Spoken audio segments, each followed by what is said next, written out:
दोस्तों वीडियो में आगे बढ़ने से पहले मैं आपको बताना चाहता हूं कि हमारा सेकंड चैनल गोस्ट माइंड पर मैं अभी बहुत ही बेहतरीन मूवीज़ को अपलोड कर रहा हूं। तो जैसे कि आप इस चैनल पर प्यार दिखाते हैं तो प्लीज़ उस चैनल को भी थोड़ा सा सपोर्ट करिए। उस चैनल का लिंक नीचे डिस्क्रिप्शन बॉक्स में या आपको चैनल्स में मिल जाएगा। फियर फाइल्स में आज आप देखेंगे डिकोस्टे विला, एक हॉन्टेड बंगलों की कहानी। दोस्तों ये एक ऐसा भूतिया बंगला है जिसके अंदर चुड़ैल का साया है, इसीलिए कोई भी व्यक्ति इस बंगलों के आसपास भी नहीं भटकता। तो आज हम आपको एक ऐसी ही कहानी से रूबरू करवाने के लिए लेकर जा रहे हैं। ये कहानी है एक प्रोडक्शन की टीम की जो कि अपनी हॉरर मूवी की शूटिंग करने के लिए चले गई डिकोस्टे विला बंगले के अंदर, और उनके साथ जो हुआ वह बहुत ही दिल दहला देने वाला और बहुत ही खौफनाक था। आखिर क्या हुआ उनके साथ, ये जानने के लिए देखिए आज की कहानी में। वीडियो में अंत तक ज़रूर बने रहिएगा। इस कहानी की शुरुआत में हम पुनीत को देखते हैं जो कि एक मूवी डायरेक्टर होता है।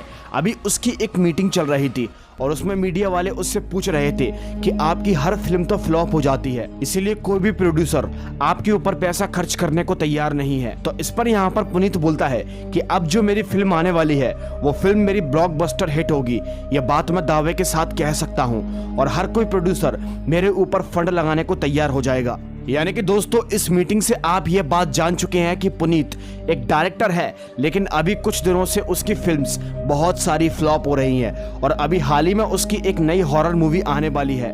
इस मूवी की शूटिंग के लिए ये लोग डिकोस्टे विला, एक हॉन्टेड बंगले के अंदर जाने वाले हैं। दोस्तों वो बंगला बिल्कुल भी नॉर्मल नहीं है। उस बंगले के अंदर वाकई में कोई बुरी शक्ति, कोई बुरी चुड़ैल भटकती है, और ये बात पुनीत और पुनीत की सारी टीम जानती है। लेकिन जानते हुए भी अनजान बनकर ये लोग वहां पर शूटिंग करने के लिए जा रहे हैं, जो कि बहुत ही अजीब है। दोस्तों पुनीत की एक गर्लफ्रेंड भी है जिसका नाम है रीना, जो कि इस काम में उसका काफी साथ देने को तैयार है। अब इसके बाद तभी अगले दिन हम देखते हैं पुनीत सारे एक्टर्स को इकट्ठा करके उसी लोकेशन पर, यानी कि उसी डिकोस्टे विला हॉन्टेड बंगले पर पहुंच जाता है। ये लोग जैसे ही उस बंगले के अंदर घुसते हैं तो यहाँ पर बंगला एकदम खंडर हो रहा था, और इसी के साथ पुनीत अब्बास भाई का, जो कि उसी प्रोडक्शन की टीम में थे, उनका काफी शुक्रिया अदा करता है, क्योंकि उन्हीं के बदौलत यहाँ पर शूटिंग करने की परमिशन मिली थी।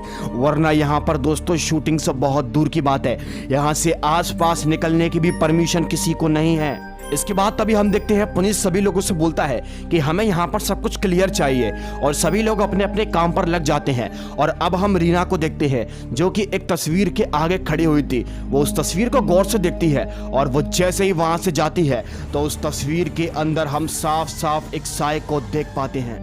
अब थोड़ी देर के बाद अब्बास भाई रीना को उसके रूम के अंदर छोड़ देती है। रीना इसी रूम में रुकने वाली थी। अब थोड़ी देर के बाद उसके कमरे के अंदर पुनीत भी आ जाता है, और ये लोग प्यार भरी बातें करते हैं, जहां हमको ये भी पता चलता है कि पुनीत और रीना शादी भी करने वाले हैं।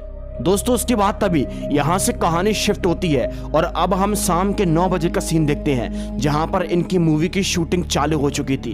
अब हम देखते हैं कि एक्टर्स का सीन साथ में नहाने का था, लेकिन वो लोग ये सीन अच्छे से नहीं कर पा रहे थे। वो एक्टर अच्छे से नहीं कर पा रहा था, इसलिए वहाँ से पुनीत उठता है और उस एक्टर को समझाने के लिए उस सीन को करने की कोशिश करता है। वो उस लड़की के साथ उसी सीन के अंदर खो जाता है, और ये बात रीना को बिल्कुल भी अच्छी नहीं लग रही थी। इसलिए थोड़ी देर के बाद वो वहां से उठकर कहीं और चली जाती है, और जैसे ही वहां पर जाती है तभी उसे किसी अनजान शक्ति की आवाज सुनाई देती है, जो कि उससे कहती है धोखेबाज है वो, उसे मार दो। लेकिन रीना इससे पहले कि कुछ और समझ पाती तभी वहां पर गुरु भैया आ जाते हैं, और तभी रीना उनसे बात करना शुरू कर देती है। थोड़ी देर के बाद उनको आवाज आती है कि अब शूट का पैकअप हो चुका है, और इसके बाद तभी उसी रात को हम दो लड़का लड़की को देखते हैं, जिसमें से लड़की का नाम पिया और लड़के का नाम श्रवण होता है। ये दोनों एक कमरे के अंदर जाते हैं और यहाँ पर रोमांस करना शुरू कर देते हैं। अब इनकी बातों से हमको ये मालूम चल चुका था कि पिया का ऑलरेडी बॉयफ्रेंड था और श्रवण की ऑलरेडी गर्लफ्रेंड, लेकिन एक दूसरे के पार्टनर होने के बावजूद भी ये दोनों आपस में ऐसी हरकतें कर रहे थे। बट लेकिन थोड़ी देर के बाद श्रवण यहाँ पर कुछ चीज लेने के लिए वापस चला जाता है, और अब पिया उसी कमरे के अंदर अकेली बैठी हुई थी कि तभी थोड़ी देर के बाद उसे एक अनजान शक्ति की आवाज सुनाई देती है, जो कि उससे कहती है तू धोखेबाज है, तू मरेगी। और इसके बाद उसका बेड जोर जोर से हिलना शुरू हो जाता है। थोड़ी देर के बाद वो बेड से नीचे गिर जाती है और कहती है कि कौन है यहाँ पर, कौन है यहाँ पर। और थोड़ी देर के बाद दोस्तों उसके ऊपर एक बहुत ही बदसूरत सी चुड़ैल हमला कर देती है, जिस वजह से उसकी वहीं पर मृत्यु हो जाती है। थोड़ी देर के बाद श्रवण इस कमरे के अंदर आता है। वो पिया को यहाँ वहाँ ढूंढता है, लेकिन वो उसे कहीं भी दिखाई नहीं देती, और दिखाई देगी भी कैसे। अब इसके बाद तभी अगली सुबह हम रीना और पुनीत को देखते हैं कि तभी घर का दरवाजा कोई बजाता है। पुनीत फौरन ही दरवाजे को खोलने के लिए जाता है, तो ये कोई और नहीं बल्कि इस मूवी की लीड एक्ट्रेस शिवा होती है, जिसके साथ पुनीत कल ये सीन कर रहा था। अब शिवा का बर्ताव कुछ ठीक नहीं लग रहा था, और थोड़ी देर के बाद हम देखते हैं शिवा यहाँ पर अपनी गर्लफ्रेंड रीना से बोलता है कि सबको जाकर रेडी कर दो। और जैसे ही रीना इस कमरे से जाती है, तभी यहाँ पर शिवा उसके करीब आने की कोशिश करती है। अब पुनीत यहाँ पर रीना के पीछे शिवा के साथ वो घटिया काम कर रहा था। तभी थोड़ी देर के बाद गुरु भैया वहां पर आ जाते हैं, और गुरु ये सब अपनी आंखों से देख लेता है। गुरु को देखकर शिवा फौरन ही यहाँ से भाग जाती है। और तभी थोड़ी देर के बाद हम देखते हैं पुनीत यहाँ पर गुरु को समझाता है कि तुमने जो कुछ भी देखा इसके बारे में किसी को कुछ नहीं बताना। लेकिन गुरु यहाँ पर पुनीत से एक ही बात बोलता है कि रीना तुम्हारे लिए ठीक नहीं है। और ये सुनकर पुनीत को बहुत ही बुरा लगता है। अब दोस्तों जब से गुरु ने पुनीत को ऐसी हालत में पकड़ा था, अब वो उसे पूरी शूटिंग में अजीबोगरीब तरीके से देख रहा था। अब इसके बाद तभी हम देखते हैं ये लोग अगले शॉट की तैयारी करते हैं। ये लोग जैसे ही शॉट लेने की कोशिश करते हैं, पुनीत यहाँ पर एक्शन बोलता है और एक्टर्स अपनी एक्टिंग करना शुरू कर देते हैं। बट लेकिन शॉट कंप्लीट होने के बाद जैसे ही कट बोला जाता है, तो यहाँ पर हमको मालूम पड़ता है कि कैमरे ने वो सब कुछ रिकॉर्ड ही नहीं किया था। इसीलिए पुनीत अपने कैमरामैन पर गुस्सा करता है और बोलता है कि क्या तुम कैमरा रोल करना भूल गए। लेकिन कैमरामैन एकदम श्योर था कि हमने कैमरा रोल करा था। इसके बाद तभी हम देखते हैं वो लोग दोबारा किसे रीटेक करने की कोशिश करते हैं, और जैसे ही ये लोग रीटेक करके दोबारा शॉट लेना चाहते हैं, तो दोस्तों इस बार भी शॉट रिकॉर्ड नहीं हो रहा होता है। सब कुछ धुंधला धुंधला दिख रहा था। और अब यहाँ पर पुनीत को ये सब बहुत ही अजीब और बुरा लगता है, क्योंकि वक्त पहले ही बहुत कम था। इसीलिए पुनीत यहाँ पर बोलता है कि कैमरा दूसरा मंगवाओ, और वो पैकअप बोलकर यहाँ से चला जाता है। अब उसके जाने के बाद हम देखते हैं रीना कैमरे वाले से बोलती है कि उस शॉट को दोबारा किसे प्ले करने की कोशिश करो। और वो जैसे ही उसको दोबारा किसे प्ले करना चाहता है, तो दोस्तों रीना काफी ज्यादा डर जाती है, क्योंकि मॉनिटर की स्क्रीन पर यह लिखा हुआ था वो धोखेबाज है, वो मरेगा। और सेम इसी चीज को गुरु भी आकर देखता है, तो वो भी काफी ज्यादा शॉक हो जाता है। अब इसके बाद तभी रात के वक्त पर हम अब्बास को देखते हैं, जो कि शिवा के बहुत ही करीब बैठा हुआ था, और ये दोनों आपस में बातें कर रहे थे। थोड़ी देर के बाद पुनीत वहां पर आ जाता है और अब्बास वहां से चला जाता है। अब दूसरी तरफ हम रीना को देखते हैं, जो कि अपने बॉयफ्रेंड पुनीत के कमरे की तरफ बढ़ रही थी। लेकिन तभी जाते जाते उसे सामने की ओर एक लड़की दिखाई देती है, और ये कोई और नहीं बल्कि पिया थी, जिसे कि उस चुड़ैल ने पहले मार दिया था। तो फिर ये कौन है? अब यहाँ पर हम देखते हैं कि गुरु भी आ जाता है, और तभी गुरु और रीना उसका पीछा करना शुरू कर देते हैं। दूसरी तरफ हमको दिखाया जाता है कि यहाँ पर पुनीत शिवा के साथ वही घटिया हरकतें कर रहा है, और तभी उसके पास रीना का कॉल आता है और वो उसे अपने पास बुलाती है। और फिर तभी हम देखते हैं पुनीत अगले ही सीन में रीना से जाकर मिलता है, जहां रीना उससे कहती है कि इस बंगलों के अंदर कुछ तो दिक्कत है। अभी अभी मैंने पिया को देखा था, जो कि अजीबोगरीब प्रकार की हरकतें कर रही थी। लेकिन यहाँ पर पुनीत उसकी बातों पर यकीन नहीं करता और कहता है कि सब लोग मेरी शूटिंग को रोकने की कोशिश कर रहे हैं, और ये कहकर वो गुस्सा होकर वहां से चला जाता है। अब इसके बाद तभी अगले सीन में हम श्रवण को देखते हैं, जो कि बेसमेंट के अंदर कुछ सामान लेने के लिए जाता है। लेकिन वहां उसे ऐसा महसूस होता है कि कोई उसके आसपास भटक रहा है। वो आवाज लगाने की कोशिश करता है कि आखिर यहाँ पर कौन है, लेकिन बस उसे ऐसा महसूस हो रहा था। और तभी अगले ही पल हम देखते हैं वो चुड़ैल, जो कि उसी बेसमेंट के अंदर थी, वो श्रवण को पीछे से आकर जान से वहीं पर मारने की कोशिश करती है, और थोड़ी देर के बाद वो उसे जान से मारकर खत्म कर देती है। अब इसके बाद तभी हम देखते हैं अगली सुबह ये लोग फिर से शूटिंग करने की कोशिश करते हैं, लेकिन इस बार टेक करते करते एक्टर अपनी लाइन को भूल जाता है, जिसे देखकर पुनीत एक्टर पर काफी गुस्सा करता है और बोलता है तुम्हें टाइम पास करने से फुर्सत हो तब जाकर तुम लाइन को याद करोगे। और यहाँ पर वो एक्टर पुनीत से ही मुंह चलाने लगता है और बोलता है कि तुम भी तो टाइम पास ही करते हो। और इसी के साथ वो दिन भी पैकअप के अंदर बीत जाता है। दोस्तों इस बंगलों के अंदर बिल्कुल भी काम अच्छे से नहीं हो पा रहा था, बस न जाने क्यों घटिया हरकतें ही हो रही थी। अब फिर तभी हम पुनीत को देखते हैं जो कि अपने कमरे के अंदर जाता है। वो शिवा को कॉल करता है और उसे अपने पास बुलाना चाहता है, लेकिन वो आने से मना कर देती है। जी हाँ, बट लेकिन थोड़ी देर के बाद उस घर का सामान यहाँ वहाँ से अजीबोगरीब तरीके से हिलने लगता है। ये देखकर पुनीत काफ़ी ज़्यादा डर जाता है। इससे पहले कि वहाँ पर कुछ हो पाता, तभी थोड़ी देर के बाद वहाँ पर रीना आ जाती है और वो रीना से बोलता है कि अभी यहाँ पर कुछ अजीबोगरीब प्रकार की चीज़ें हो रही थी, सारा सामान यहाँ वहाँ हिल रहा था, लेकिन तुम्हारे आते ही सब कुछ ठीक हो गया। अब दूसरी तरफ हम उस एक्टर को देखते हैं जो कि अपने लाइंस को भूल चुका था। वो यहाँ पर लाइन याद करने के अलावा शिवा के साथ वही घटिया काम कर रहा था दोस्तों। अब ये सब देखकर मुझे तो ये समझ में नहीं आ रही कि ये लोग यहाँ पर काम करने के लिए आए थे या टाइम पास करने के लिए। अब इसके बाद तभी थोड़ी देर के बाद शिवा वहाँ से चली जाती है और अब उसके पास उसके वाइफ का कॉल आता है। वो अपनी पत्नी से फोन पर बात करता है और अब यहाँ पर हमको ये भी पता चलता है कि इसकी भी ऑलरेडी पत्नी है, यानी कि यहाँ पर जितने भी लोग हैं सबका कोई ना कोई पार्टनर है, लेकिन फिर भी ये लोग धोखेबाजी कर रहे हैं। तभी फोन पर बात करते करते वो देखता है उस कमरे की खिड़कियां अपने आप ही खुल और बंद हो रही हैं। ये देखकर वो काफी ज्यादा डर जाता है। वो उस कमरे से बाहर निकलता है, वो उस विला से ही बाहर निकलकर आ जाता है और तभी वो बाहर आकर आवाज लगाना शुरू कर देता है कि आखिर कौन है यहाँ पर, लेकिन फिर भी उसे वहां पर कोई भी दिखाई नहीं देता। बट बट दोस्तों, थोड़ी देर के बाद हम देखते हैं उसके पीछे वही चुड़ैल बड़ी ही गुस्से में खड़ी हुई थी। जी हाँ, और उसे देखकर वो काफी ज्यादा डर जाता है। अगले ही पल वो चुड़ैल उसे अपने साथ ले जाती है और उसे जान से मार देती है।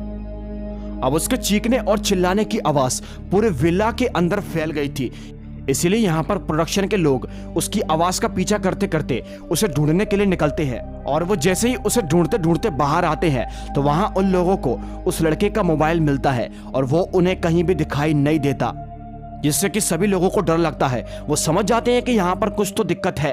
अब वही दूसरी तरफ हम रीना को देखते हैं जो कि पुनीत के पास जाना चाहती है, लेकिन वो जैसे ही उसका कमरा खोलकर अंदर जाती है तो यहाँ पर वो काफी ज्यादा शर्मिंदा हो जाती है। वो क्या पाती है जिससे वो जी और जान से ज्यादा प्यार करती थी, उसका पुनीत शिवा के साथ घटिया हरकतें कर रहा था। और ये देखकर बेचारे रीना उसकी आंखों से आंसू आने लगते हैं, वो रोने लगती है। पुनीत यहाँ पर सफाई पेश करने की कोशिश करता है। वो बोलता है कि मैं यहाँ पर रिहर्सल कर रहा था। और दोस्तों तभी थोड़ी देर के बाद उस विला के अंदर हमें उस चुड़ैल की आवाज सुनाई देती है जो कि सभी लोगों से बोलती है कि सब के सब मारे जाएंगे, मेरे हाथों से कोई भी नहीं बचेगा। और तभी देखते ही देखते हम देखते हैं वो चुड़ैल वहां पर प्रकट हो जाती है और सबसे पहले वो चुड़ैल शिवा को नुकसान पहुंचाने की कोशिश करती है। वो उसे जान से मारना चाहती है और यहीं हम देखते हैं कि रीना और पुनीत रीना से बोलता है कि हमें यहाँ से भागना चाहिए, लेकिन रीना शिवा को छोड़कर भागना नहीं चाहती थी और पुनीत यहाँ पर खुदगर्जी दिखाता हुआ वहां से भाग जाता है। रीना यहाँ पर उस चुड़ैल से बोलती है कि हमने तुम्हारा क्या बिगाड़ा है, छोड़ दो इसे। और तभी वो चुड़ैल उसकी तरफ देखकर जोर से चिल्लाती है, जिसके बाद रीना को यहाँ पर एक विजन दिखाई देता है और इस विजन के अंदर ये देखती है जो चुड़ैल आज जो चुड़ैल बनकर घूम रही है, दरअसल वो एक साधारण सी लड़की थी। वो इसी कॉटेज के अंदर रुकने के लिए आए थे। वो किसी काम से बाहर गई थी और वो जैसे ही इस कॉटेज के अंदर एंटर होती है तो यहाँ पर उसका पार्टनर किसी और लड़की के साथ उल्टी सीधी हरकतें कर रहा था। और जब उसे सच्चाई का मालूम पड़ा तो यहाँ पर उसके पार्टनर ने उसको ही जान से मार मार कर खत्म कर दिया था। और ये सब अपने विजन के अंदर देखकर वो काफी ज्यादा डर जाती है। वो समझ जाती है कि इस चुड़ैल को भी धोखा मिला था। और तभी हम पुनीत को देखते हैं जो कि यहाँ से भागने की कोशिश कर रहा था, लेकिन वो चुड़ैल उसके सामने आ जाती है। वो उसे कहीं भी भागने नहीं देती। और थोड़ी देर के बाद रीना भी वहां पर आ जाती है। वो रीना के पीछे छुपकर अपनी जान बचाने की कोशिश करता है। और इसी बीच हम देखते हैं वो प्रोडक्शन के सभी लोग कॉटेज के अंदर आ जाते हैं। उनके आते ही वो चुड़ैल दरवाजा बंद कर देती है और अब वो सभी लोगों से बोलती है कि तुम सभी ने अपने अपने प्यार को धोखा दिया है। इस कॉटेज के अंदर से मुझे बेवफाई और धोखे की बू आ रही है। तुम लोगों को जीने का कोई भी हक नहीं है। वो चुड़ैल कहती है कि मैं सबको मार डालूंगी, लेकिन रीना उस चुड़ैल से बोलती है कि कम से कम जिसने किसी को धोखा नहीं दिया तुम उसको तो यहाँ से जाने दो, बेकसूरों को मत मारो। और तभी वो चुड़ैल उस कॉटेज का दरवाजा खोल देती है और जो जो बेकसूर थे वो बेचारे वहां से भाग जाते हैं। और इसी बीच हम देखते हैं अब्बास और पुनीत भी वहां से भागने की कोशिश कर रहे थे, लेकिन वो चुड़ैल दरवाजे को बंद कर देती है। अब्बास उस चुड़ैल से माफी मांगने की कोशिश करता है, लेकिन वो वक्त और जाया ना करते हुए फौरन ही अब्बास के ऊपर लाइट गिरा देती है, जिस वजह से उसकी बड़ी ही बेरहमी से मौत हो जाती है। और अब हम देखते हैं यहाँ पुनीत रीना का गला पकड़ लेता है और उस चुड़ैल से बोलता है कि हमें यहाँ से जाने दो। अगर किसी ने भी मुझे यहाँ से जाने नहीं दिया तो मैं रीना को मार दूंगा। वो बेचारी दर्द से तड़प रही थी, उसको बहुत ही तेज घुटन हो रही थी, लेकिन वो उसे बड़ी ही बेरहमी से पकड़ा हुआ था। दोस्तों तभी थोड़ी देर के बाद हम देखते हैं वो चुड़ैल वहाँ से गायब हो जाती है और तभी पुनीत रीना को लेकर वहां से निकलना चाहता है, लेकिन दरवाजा नहीं खुल रहा था। लेकिन थोड़ी देर के बाद हम देखते हैं यहाँ पर पुनीत के पीछे से वही चुड़ैल आ जाती है दोस्तों, और वो पीछे से आकर उसका गला दबाना शुरू कर देती है, जिस वजह से वो रीना को छोड़ देता है। और तभी वो चुड़ैल दरवाजे को खोल देती है, जहाँ वो रीना और गुरु से इशारा करती है कि यहाँ से भाग जाओ, और रीना और गुरु भी वहां से भाग जाते हैं। बस पुनीत ही उसी कॉटेज के अंदर अकेला बचता है, जहां वो चिल्ला चिल्ला कर रीना को आवाज लगा रहा था, लेकिन अब उसे पुनीत की कोई भी परवाह नहीं थी। वो उसकी बातों पर ध्यान नहीं देती और वहां से पीछे मुंह मोड़ लेती है। तभी यहाँ पर गुरु और रीना वहां से चले जाते हैं और एंड सीन में हम देखते हैं वो चुड़ैल उसके करीब बढ़ती है और पुनीत को वहां से अपने साथ लेकर चली जाती है। अब वो चुड़ैल इस कॉटेज के अंदर उसको तड़पा तड़पा कर मारेगी। वो अकेला ही इस कॉटेज के अंदर अपनी जान बचाकर जिंदगी भर भागता रहेगा। वो उसे जान से नहीं मारेगी, लेकिन उसे तड़पा तड़पा कर बहुत ही ज्यादा टॉर्चर करेगी। और इसी के साथ उस हॉन्टेड विलो डिकोस्टा विला को दिखाते हुए ये कहानी यहीं पर समाप्त होती है। आपको फियर फाइल्स की ये कहानी कैसी लगी मुझे नीचे कमेंट करके जरूर बता देना, और वीडियो अच्छी लगी हो तो लाइक करके चैनल को सब्सक्राइब जरूर कर लेना। तो चलिए अब हम मिलते हैं आपसे फिर किसी एक नई कहानी में। तब तक के लिए बाय एंड